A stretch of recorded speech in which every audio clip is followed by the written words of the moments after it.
obscure magazine from over 25 years ago. This one, actually, someone went to the trouble of doing this huge Pat Boone interview in there, which honestly, I mean, I get the joke, but the passion involved in this. $4. Look at this cool red fox painting there on the cover. But this was great. This magazine, look at that. You start off with a pumpkin head comic, and you go into these obscure clip arts like sea monkeys, whatever. Just cool. And I think this was Chicago. Chicago magazine. Look, they got all the back issues there. But the amount of work and detail that go into these fanzines, I did also post a flip side one that you can check out. But look at the articles, the ads.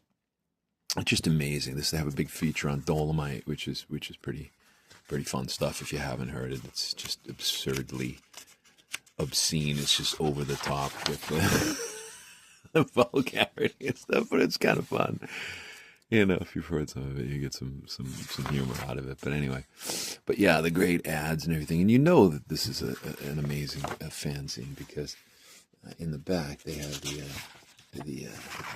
de rigueur at the time Discord ads, as you can see here. It was Blue Tip at the time, but you could also get the Fugazi instrument soundtrack to that film that they made, the documentary, which I've never seen. I need to see that movie. But look at the detail in the record reviews. This is insane. Look at that. That's actually I think a cartoon review. Yeah, but all these are all record reviews.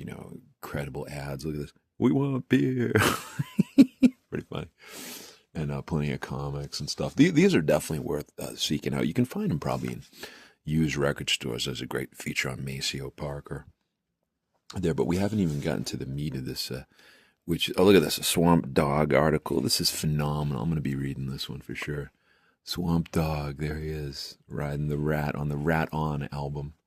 But there's a huge feature here on Pat Boone. Like I said, look at the detail. Look at this interview. It just goes on for pages and pages. Now, I don't have the patience, frankly, thanks, Pat. I don't have the patience to sit through something of that length, of that breadth, with Pat Boone as the topic, as the subject. And look at it, just goes on. It isn't even done yet. Look, more pages of Pat Boone. Who could read this? Who could read this? Who transcribed this interview? Is my question. Well, anyway, but we really get to the meat of it now because we get to the Red Fox stuff, and this is incredible. I remember there's a nice residence ad. I remember I saw when I was a kid his famous. Hold on, I said, this Lost Straight Jackets. They're touring with Neil Young now. So yeah, 20th Century Fox. And they got a whole Red Fox article here. It's amazing. But this is the one that tripped me out as a kid. I saw that in a record store. Never